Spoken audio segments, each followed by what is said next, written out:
Australia student visa के लिए plan out कर रहे हो तो इस वीडियो को एंड तक जरूर देखना, क्योंकि मैं बताऊंगी आपको ऐसे टिप्स एंड ट्रिक्स जिससे आप ऑस्ट्रेलिया का जो वीजा है वो वन गो में ले सकते हो। तो मेक श्योर इस वीडियो को एंड तक जरूर देखना।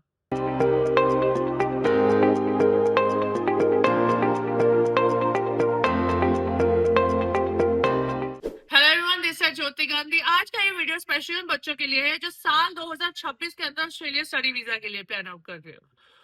पहले तो वो बच्चे जिन्होंने अपना ऑलरेडी 12th के एग्जाम देने से पहले जो है अपना लैंग्वेज स्कोर जो है वो अचीव कर लिया है, तो उन बच्चों के लिए जुलाई इनटेक अवेलेबल है। उसके बाद नवंबर है, फेब है, देन अगेन जुलाई 27 इनटेक अवेलेबल है।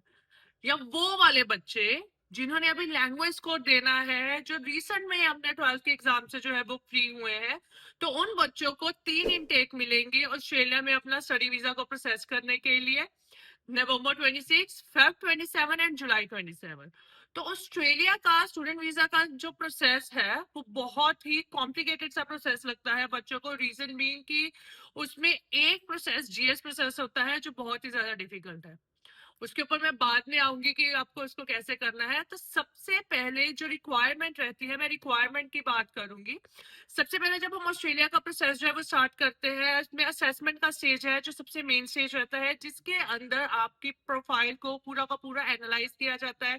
आपके एकेडमिक, आपके लैंग्वेज स्कोर, आपके फैमिली के इनकम डॉक्यूमेंटेशन, आपके फाइनेंशियल, इन सब चीजों को उसके बीच में असेसमेंट की स्टेज के ऊपर एनालाइज किया जाता है। उसके हिसाब से आपका जो इंस्टीट्यूशन है, लोकेशन है, वो डिसाइड करी जाती है जिसे आप ऑस्ट्रेलिया का वीजा जो है वो ले पाओ। तो वो बच्चे जो साल 2025 में ऑस्ट्रेलिया स्टडी वीजा के लिए प्लान आउट कर रहे थे बट समहाउ वीजा नहीं आया है, तो उनके पास अदर ऑप्शंस है। You can apply for the another destinations. और स्पेशली वो बच्चे जिन्होंने साल 2026 में अब जो सबसे मेन टारगेट है that is your academic percentage, वो बच्चे जो स्पेशली नॉर्थ साइड के हैं, उन बच्चों के लिए जो एकेडमिक परसेंटेज की रिक्वायरमेंट है उनको 60 प्लस से ऊपर के जो है वो परसेंटेज चाहिए इन ईच सब्जेक्ट।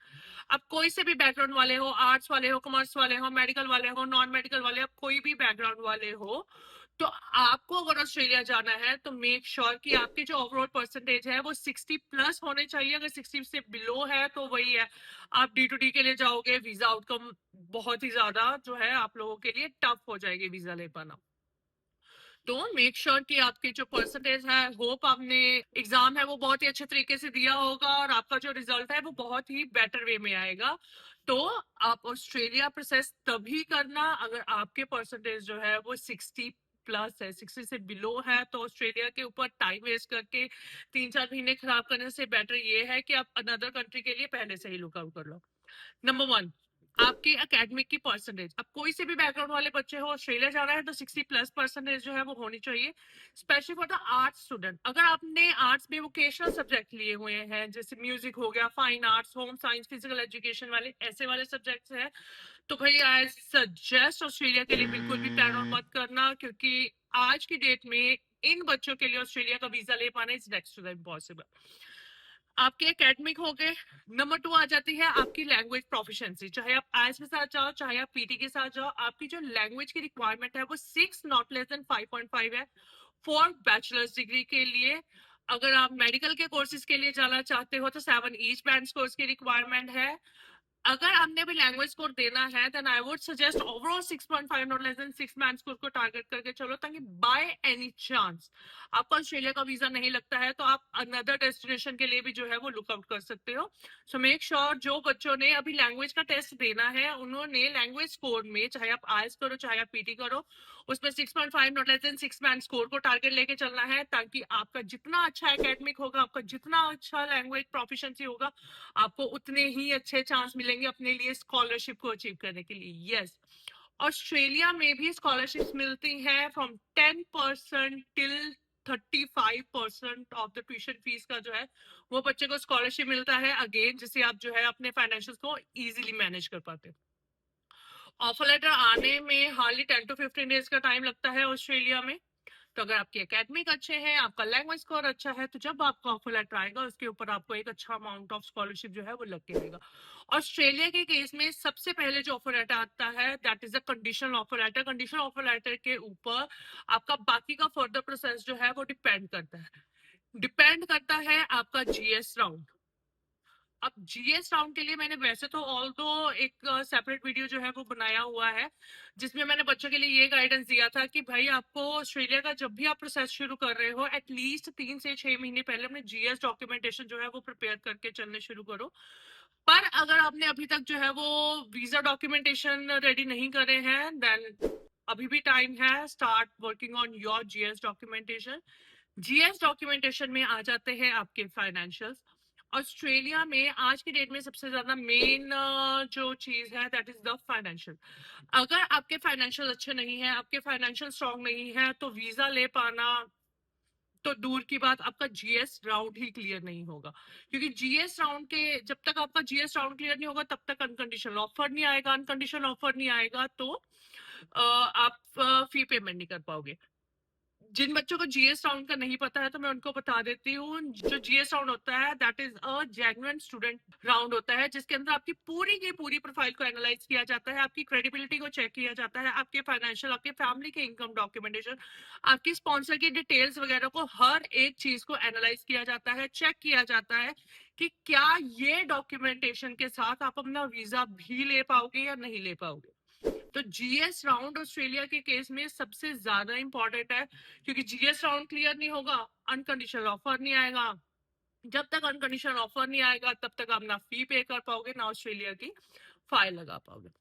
तो जीएस राउंड में बहुत सारे डॉक्यूमेंटेशन हैं जिनका ध्यान रखना पड़ता है। Number 1 is the financial. आपके फाइनेंशियल जो है वो अच्छे होना चाहिए, जिसमें आपको दिखाना होता है your 1 year tuition fees, 1 year living expense which is somewhere around $29,701 के आसपास का जो है वो आपका लिविंग एक्सपेंस है, जो आपको ऑस्ट्रेलिया में दिखाना होता है।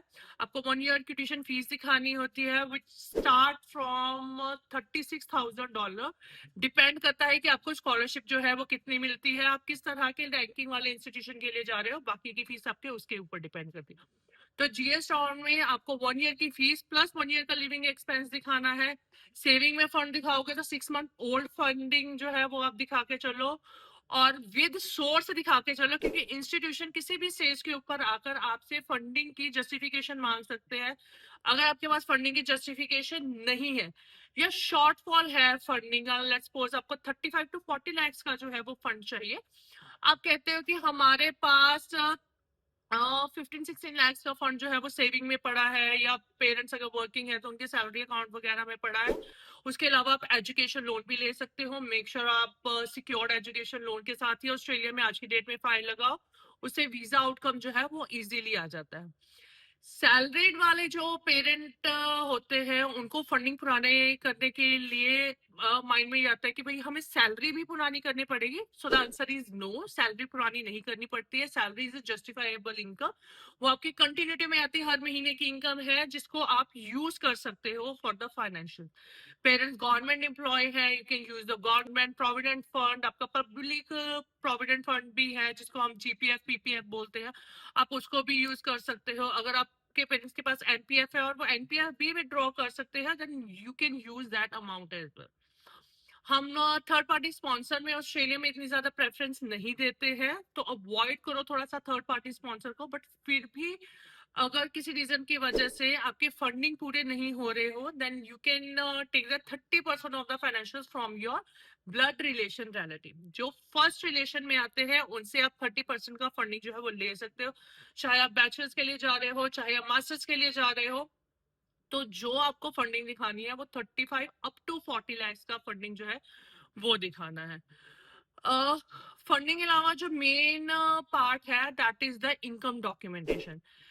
आज के डेट में अगर आप ऑस्ट्रेलिया के लिए प्लान आउट कर रहे हो तो आपके पेरेंट्स की जो एनुअल इनकम है वो एटलीस्ट 14 to 15 लाख की होनी चाहिए फॉर द बोथ पेरेंट्स। मम्मा पापा की मिला के 14 to 15 लाख की इनकम जो है वो होनी चाहिए। अगर उससे एडिशन में आपके ग्रैंड पेरेंट्स के साथ आप रह रहे हो, आपके ब्रदर सिस्टर है, आप उनकी इनकम को जो है वो एड ऑन कर सकते हो। अगर किसी का कोई रियल ब्रदर सिस्टर अर्निंग करता है, जिसकी अर्निंग अच्छी आती है, तो वो उनकी आईटीएस भी जो है वो साथ लगा सकते हैं, तो वो भी आपके लिए एक प्लस पॉइंट आ जाता है। कुछ बच्चे ऐसे होते हैं जो ये कहते हैं कि भाई हमारे तो सिर्फ फादर वर्किंग है, मदर वर्किंग नहीं है, पर पापा की तो उस केस में सिंगल पेरेंट की इनकम कितनी चाहिए? तो उस केस में सिंगल पेरेंट की आप 10 लाख की इनकम दिखा के भी जस्टिफिकेशन दे सकते हो। बट हाँ, लोन वाले केसेस में आपको जो है वो इनकम थोड़ी सी ज्यादा दिखानी पड़ेगी, above the 10 lakh. Again Australia में भी रीपेइंग कैपेसिटी को बहुत ही ज्यादा अच्छे तरीके से चेक किया जाता है, लाइक द न्यूजीलैंड। तो जब आप एजुकेशन लोन के साथ जा रहे हो तो आपकी जो इंस्टॉलमेंट्स बनती है that is your third part of your income. कि अगर आपके एजुकेशन लोन की आपकी जो इंस्टॉलमेंट है that is 6 lakh per month, तो एटलीस्ट डबल या ट्रिपल जो है वो आपके पेरेंट की इनकम होनी चाहिए, तभी आपका जो लोन है वो चल पाएगा, आप अपनी इनकम की स्टेबिलिटी को दिखा पाओगे।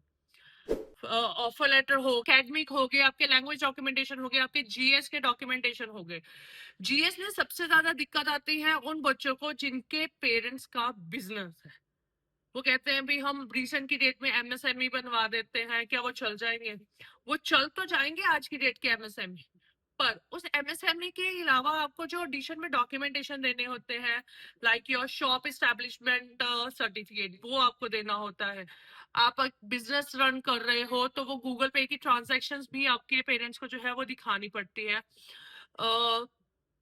अगर आपके पास जीएसटी का सर्टिफिकेट है वो भी चल जाएगा, सेल परचेज के बिल्स वगैरह। तो बहुत सारे डॉक्यूमेंटेशन रहते हैं जीएस राउंड में जो आपको पेरेंट्स की इनकम को जस्टिफाई करने के लिए देने पड़ते हैं। अगर मैं बात करूं तो एग्रीकल्चर फैमिली वाले बच्चों की, तो एग्रीकल्चर फैमिली वाले बच्चों के पास जे फॉर्म्स होने चाहिए, लैंड के डॉक्यूमेंटेशन वगैरह होने चाहिए। अगर आप डेयरी फार्मिंग वाले हो तो आपके पेरेंट्स के पास जो है वो वेटरनरी डॉक्टर से सर्टिफिकेशन वगैरह सारा कुछ होनी चाहिए। उस केस में आपका जीएस राउंड जो है विद एमएसएमई सर्टिफिकेट आपके बिजनेस के डॉक्यूमेंटेशन के साथ निकल जाएगा। और अगर आपके पास ऐसे वाले डॉक्यूमेंटेशन नहीं है तो आपका प्रोसेस जो है वो लंबा लंबा लंबा बहुत लंबा हो जाएगा, आपके 6 महीने निकल जाएंगे, पर ऑस्ट्रेलिया में जीएस राउंड जो है वो क्लियर नहीं कर पाओगे। तो मेक श्योर कि GS is the main part of the process. आपका जीएस राउंड जो है वो क्लियर होना जरूरी है।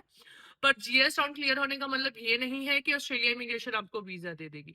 ऑस्ट्रेलियन इमिग्रेशन दोबारा से आपके सारे डॉक्यूमेंटेशन को क्रॉस चेक करेगी, उसके अकॉर्डिंगली वो वीजा ग्रांट करेगी। But GS round is a first stage, offer letter के बाद का पहला स्टेज है। अगर वो ही क्लियर नहीं हो रहा है तो आप चाहे उस पर 3 महीने लगा दो चाहे 6 महीने लगा दो, तो कोई बेनिफिट नहीं मिलने वाला है।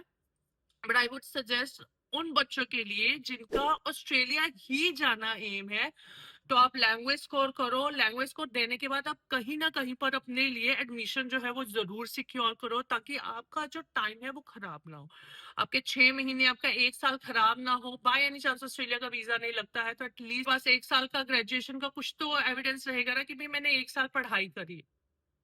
तो मेक श्योर अपने साथ एडिशन में इंडिया में भी आपने एडमिशन जो है वो लेके रखनी है। आप ऑस्ट्रेलिया जाना चाहते हो, वेल इन अ गुड है, पर अपने आप को यहाँ पर भी सिक्योर करके चलना है। आपका एडमिशन हो गया, आपका लैंग्वेज का टेस्ट हो गया, आपका ऑफर लेटर आ गया, उसके बाद आपका जीएस राउंड क्लियर हो गया। जैसे ही जीएस राउंड क्लियर होगा उसके बाद जीएस राउंड के दौरान बच्चे को एक इंटरव्यू भी देना पड़ता है इंस्टीट्यूशन को, जिसके अंदर उसको सारी की सारी जस्टिफिकेशन देनी चाहती है। Why this course, why this college, have you compared this institution और this course to the any other Australian institution as well as your own home country institution. तो ऐसे वाले क्वेश्चन जो है वो इंटरव्यू जो है इंस्टीट्यूशन का वो आपसे पूछता है। आपको जीएस राउंड में अपना इंटरव्यू क्लियर करना पड़ता है, तो आपको अपने आप को इंटरव्यू के लिए भी प्रेप करके चलना है। आपका जीएस राउंड क्लियर हो गया, आपने इंटरव्यू दे दिया, उसके बाद इंस्टीट्यूशन आपको अनकंडीशनल ऑफर लेटर देगा। जैसे ही अनकंडीशनल ऑफर लेटर आएगा आपको वैसे ही अपना ट्यूशन फीस जो है वो डिपॉजिट करना है। डजेंट मैटर आपने फंडिंग कुछ और दिखाई है, आप ट्यूशन फीस कहीं और से पे करना चाहते हो आप कर सकते हो, कोई ऐसा कोई बाउंडेशन वाली बात नहीं है। बट आई ऑलवेज सजेस्ट कि जो फंडिंग दिखा रहे हो उसी में से पे करो। पर फिर भी अगर आप कहीं बाहर से करना चाहते हो तो ट्यूशन फी का कोई सोर्स नहीं देना पड़ता है कि आप ट्यूशन फीस कहाँ से पे कर रहे हो।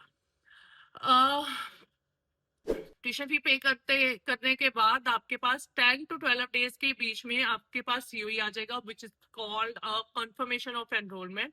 ये एनरोलमेंट लेटर आपका इंस्टीट्यूशन आपको प्रोवाइड करता है, जिसके ऊपर उनकी सारी की सारी डिटेल्स दी होती है। वो सीओई आएगा, आपका वीजा लॉन्चमेंट होगा, आपका वीजा लॉन्चमेंट होगा, आपने मेडिकल करवाना है, उसके लिए इमिग्रेशन फीस पे करनी है विच इज 2000 ऑस्ट्रेलियन डॉलर, तो आपको अपना ट्यूशन फी पे करना है। तो ये सारा का सारा प्रोसेस आपको लॉन्चमेंट की स्टेज तक लेके जाएगा। लॉन्चमेंट करने के बाद it depends to the immigration, चाहो तो आपने फाइल सबमिट करी है और हाफ एन आवर में वीजा आ गया है, पर कुछ केसेस में वो लोग 60 to 90 डेज का टाइम भी है जो लेके चलते हैं, तो आपको उसको टाइम देके चलना है। आपका जब इनटेक आ रहा है एटलीस्ट उससे 2 से 3 महीने पहले आप लॉन्चमेंट के लिए फाइल को लगा के चलो, ना कि बिल्कुल इनिशियल स्टेज के ऊपर, क्योंकि इनिशियल स्टेज के ऊपर वीजा फाइलिंग को लगाओगे तो इससे रिफ्यूजल के चांसेस जो है वो बन जाते हैं। अगर आप इमिग्रेशन को थोड़ा सा टाइम देके चलोगे उससे आपके वीजा आने के चांसेस भी जो है वो अच्छे रहते हैं। एंड मेक श्योर अगर आप ऑस्ट्रेलिया स्टूडेंट वीजा के लिए प्लान कर रहे हो तो आपने सारी चीजों को अलाइन करके चलना है।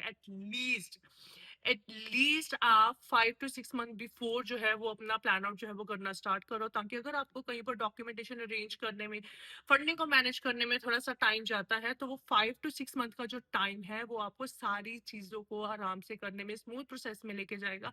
ये नहीं होगा भाई मेरा मेरा इनटेक आ गया है, मुझे जल्दी करना है, जल्दी करना है, जल्दी करना है, फिर कुछ भी काम नहीं होता। सो अब बिल्कुल इसको प्लानिंग में लेके चलो, अच्छे तरीके से लेके चलो अगर आपको ऑस्ट्रेलिया के लिए वीजा लेना है। एंड अगेन, अब अगर आपके एग्जाम्स खत्म हो गए हैं, focus on your language score, आपको आइल्स करना है, आपको पीटी करना है, आपको कुछ भी करना है, work on your language score, क्योंकि लैंग्वेज स्कोर भी आपका अच्छा होना ऑस्ट्रेलिया के केस में उतना ही ज्यादा जरूरी है जितने आपके एकेडमिक अच्छे होने। अगर आपको एक अच्छा स्कॉलरशिप चाहिए, आपके एकेडमिक के परसेंटेज के साथ साथ आपका लैंग्वेज स्कोर भी अच्छा होगा, तभी आप जो है वो अपना एडमिशन प्लस स्कॉलरशिप जो है वो ले पाओगे। अगर फिर भी आपकी कोई क्वेरी रहती है for Australia study visa, then I am always there to help you, feel free to reach me out. I'll personally guide you कि आपको ऑस्ट्रेलिया का प्रोसेस जो है अपनी प्रोफाइल के अकॉर्डिंगली कब से शुरू कर देना चाहिए, जिससे कि आप ऑस्ट्रेलिया का वीजा जो है वो ले पाओ। तो परेशान होने की जरूरत नहीं है, ऑस्ट्रेलिया इमिग्रेशन वीजा दे रही है, बट हाँ आपको अपनी प्रोफाइल जो है वो सही तरीके से लॉन्च करने की जरूरत है। सो अगेन, अगर आपकी कोई भी क्वेरी है related to the Australia study visa, feel free to reach me out, I am always there to help you. Thank you.